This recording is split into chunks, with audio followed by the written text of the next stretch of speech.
고도의 협상 전략일 수도 있다고 보는 게 정말 그린란드의 그 무력을 출동시켜서 정말 여기를 흡수하려 할까요? 그러니까 뭐 돈으로 사는 것. 근데 그것도 지금 뭐 여러 가지 문제가 있어요. 전 제가 보기에 미국이 원하는 카드는 아마 이럴 수도 있다고 봐요. 그러니까 그쪽에 사는 주민들에 대한 주권은 최대한 보장하면서 미국이 그린란드에 대한 활용권에 대한 재량권을 많이 갖는 것. 그것으로 저는 덴마크와 협상할 가능성이 있다고. 그러니까 원래 우리가 레버리지라는 게 있는 거잖아요. 그러니까 최강수는 무력.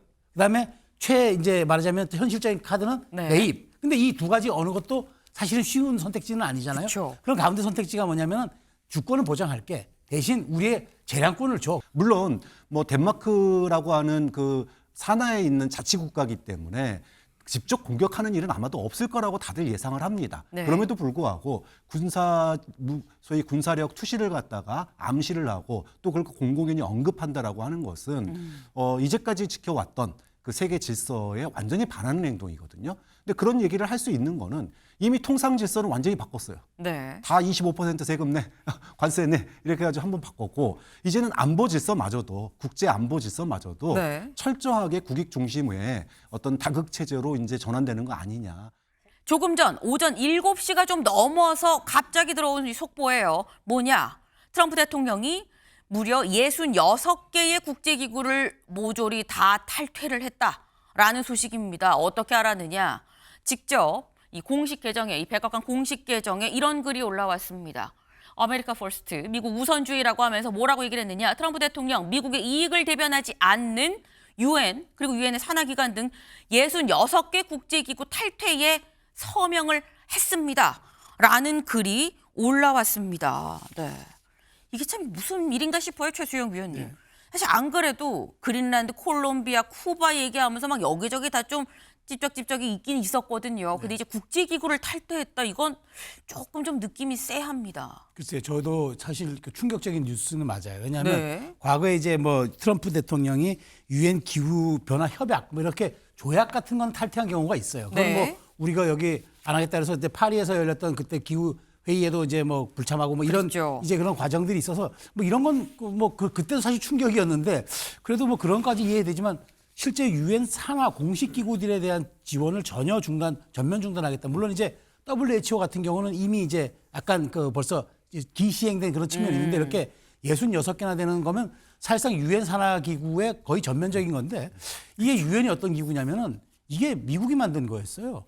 그 1942년 루즈벨트 대통령이 유엔이라는 이름을 명명했고 유엔 헌장이 서명된 것도 1945년에 샌프란시스코예요. 네. 그리고 지금 유엔이 본부가 있는 곳이 뉴욕이에요. 그렇죠. 그런데 미국 대통령이 여기에 대해서 전면 지원을 중단한다? 지금 이 기구들이 다 빠져버리면 사실상 유엔은 껍데기만 남은 경우가 되니까 안보리 회의 정도만 개최하는 게 있는 거고 실질적인 국제 사업을 하는 기구들에 대해서 돈줄을 다 막아버리면 물론 뭐 미국이 중단한다고 해서 다른 나라들이 여기에 대해 회원국들이 돈을 내면 가능하지만 사실상 어찌 보면 상징적인 곳에서 상징적인 국가가 이렇게 행위를 한다는 건 이건 굉장히 좀 그 이례적인데 더더군다나 최근 베네수엘라 사태와 맞물리니까 혹시 트럼프 대통령이 국제 질서에 대한 새로운 뉴노멀을 또 가지고 있는 거 아닌가? 네. 힘에 의한 정치, 그다음에 뭐 사실상 어찌 보면 협약이라든가 협정이라든가 이런 균형은 빼고 미국이 하고 싶은 패권주의 그대로 적용하는 것 아닌가? 이른바 돈로주의를 또 이게 현실화시키는 거 아닌가? 이런 지금 걱정들이 드는 게 사실인 거예요. 그런 측면에서 오늘의 이 뉴스가 사실상 지금 굉장히 국제 정세에는 암운을 들이우는 그런 저는 뉴스라고 생각을 합니다. 사실 이 소식을 듣고 깜짝 놀랄 수밖에 없는 게 지금 말씀하신 것처럼 미국이 만든 유엔입니다. 지금 유엔 본부도 뉴욕에 있어요. 그런데 미국 대통령이 여기에 이제 탈퇴합니다라고 다 일괄 사인을 했다라는 거. 미국을 예전에는 또 세계의 경찰이다라고 얘기를 했었죠. 트럼프 대통령이 취임하기 전에는. 그랬는데 그 역할을 완전히 이제 내려놓는 거 아니겠느냐라는 생각이 들면서 제가 아까 느낌이 좀 쎄합니다라고 말씀을 드렸죠. 베네수엘라 건이 앞에서 좀 있었잖아요 라고 말씀하셨는데 베네수엘라뿐이 아니죠. 서울신문 같이 볼까요? 트럼프 그린란드의 군동원 시사. 미 국무는 침공이 아니라 매입입니다 라고 얘기를 하고 있다라는 거죠. 트럼프 대통령 그린란드의 군 동원 할 거예요라는 취지로 얘기를 했습니다. 이거 준비됐을까요? 직접 들어보시죠. Right now, Greenland is covered with Russian and Chinese ships all over the place. We need Greenland from the standpoint of national security. And Denmark is not going to be able to do it, I can tell you. 들으셨죠? 지금 군을 동원해서 뭐 그린란드를 이런 얘기를 지금 하고 있어요.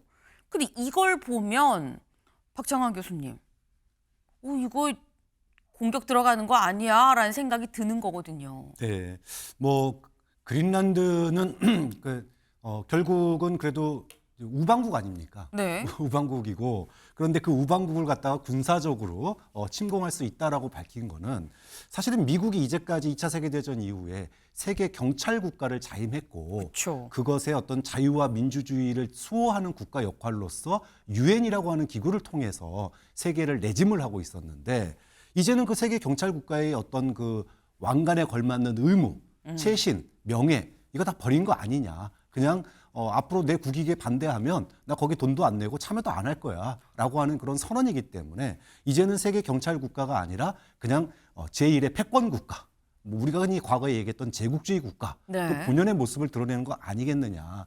물론 뭐 덴마크라고 하는 그 산하에 있는 자치국가이기 때문에 직접 공격하는 일은 아마도 없을 거라고 다들 예상을 합니다. 네. 그럼에도 불구하고 소위 군사력 투시를 갖다가 암시를 하고 또 그걸 공공연히 언급한다라고 하는 것은 이제까지 지켜왔던 그 세계 질서에 완전히 반하는 행동이거든요.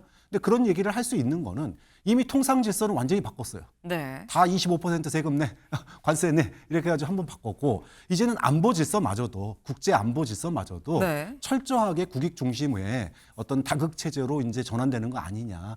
허울뿐이긴 했지만 그래도 유엔이라고 하는 기구는 거쳐야 됐는데 이제 이것도 사실은 이제 거추장스러우니까 네. 뭐 기후니 환경이니 아동이니 나 돈 들어가는 거 안 할래. 우리 국익에 도움 주지도 않는 거 이거 뭐하러 해. 뭐 이런 선언이기 때문에 앞으로 세계의 어떤 그 안보 질서, 국제 질서가 단순하게 이제까지 우리가 70여 년간 누려왔던 유엔 중심의 그런 어떤 자유민주 패권 국가 이런 이미지하고는 상당히 다른 자신의 국익을 위해서라고 하면은 체면도 위신도 다 버린 그런 강대강의 어떤 충돌 국면으로 가지 않을까 이런 우려되는 면도 분명히 있는 것 같습니다. 네.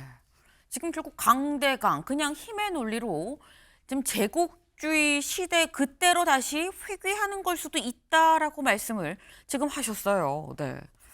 근데 지금 이게 뭐 그린란드를 뭐 설마 군 동원까지는 안 할 거라고 생각은 합니다만이라고 말씀하셨는데 트럼프 대통령이 군 동원까지 본인 입으로 얘기를 했죠. 근데 여기에 국무부가 나서서 뭐라고 얘기를 했느냐?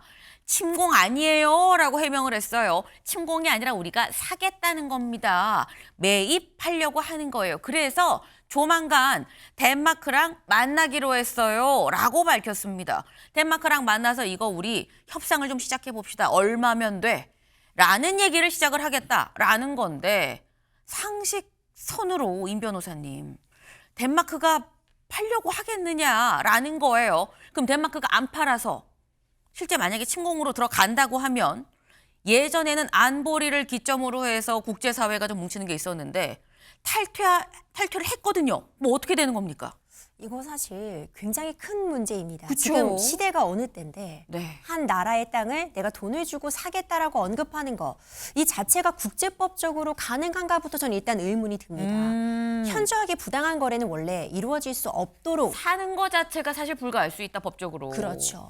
이 부분도 이제 의심이 되고요. 네. 내가 지금 침공하겠다라는 이야기가 나오는 것도 굉장히 놀라운데 네. 그 목적도 들여다봐야 될 것 같습니다. 만약 트럼프가 어떤 군사적인 작전을 개시한다거나 적어도 이 땅에 대해서 내가 권리를 주장해야겠다.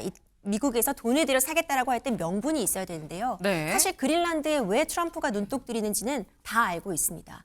그린란드 단순히 얼음으로 뒤덮여 있는 북극 땅이 아니라요. 그 안에 히토류 매장되어 있습니다. 그 히토류 누구를 견제하느냐? 중국 견제하고 싶은 거죠.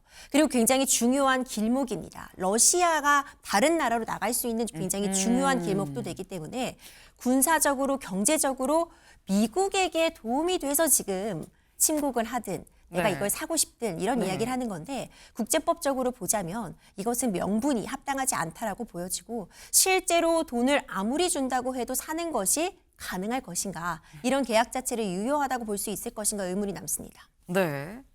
지금 말씀은 기본적으로 지금 뭐 침공 아니고 매입이에요. 뭐 시나리오 A든 B든지 간에 침공이든 매입이든지 간에 뭐가 됐든지 간에 국제법적으로 다 말이 안 돼요라는 말씀이에요. 근데 그럼에도 불구하고 그냥 강행하겠다고 하면 유엔 뭐 국제기구 싹 다 지금 탈퇴를 한 상태에서 딱히 누가 더 힘세 그러면 이거는 모르는 거다라는 건데 근데 그럼 최수영 위원님 만약에 그린랜드를 안 그러면 좋겠지만 안 그러길 바랍니다. 침공을 했어요. 네. 안 판다고 하니 그래 그럼 가서 뺏어오지. 침공을 했어요. 그러면 전투기가 막 출격을 한 상황에서 이거를 제지하기 위해서 다른 나라들이 또 무력으로 대응을 할 수밖에 없는 거 아닙니까? 제지를 하려면? 네. 그럼 이거 3차 대전 아니에요? 근데 이제 저도 그 가능성을 배제할 수는 없어요. 지금 네. 베네수엘라 사태를 보면은. 근데 이제 이거는 경우가 약간 다른 게 여기는 그러니까 이른바 유럽이 개입돼 있는 거잖아요. 네. EU가 여기에 뒷배가 있기 때문에 이렇게 되면 EU와 전면전을 하는 거예요. 지금 그래서 프랑스 정상, 다른 이제 유럽 정상들이 독일 정상들이 그린란드에 대해서는 미국이 이렇게 접근하면 안 된다고 이미 영국 총리까지 경계를 줬어요. 네. 근데 저는 이제 이게 그 고도의 협상 전략일 수도 있다고 보는 게 정말 그린란드의 그 무력을 출동시켜서 정말 여기를 흡수하려 할까요? 그러니까 뭐 돈으로 사는 것. 근데 그것도 지금 뭐 여러 가지 문제가 있어요. 전 제가 보기에 미국이 원하는 카드는 아마 이럴 수도 있다고 봐요. 그러니까 그쪽에 사는 주민들에 대한 주권은 최대한 보장하면서 미국이 그린란드에 대한 활용권에 대한 재량권을 많이 갖는 거. 그것으로 저는 덴마크와 협상할 가능성이 있다고. 그러니까 원래 우리가 레버리지라는 게 있는 거잖아요. 그러니까 최강수는 무력.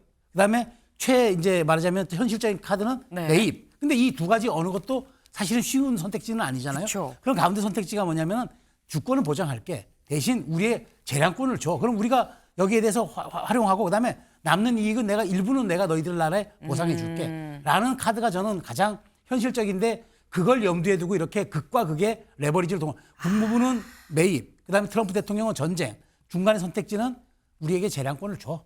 너희들 주권을 보장해 줄게.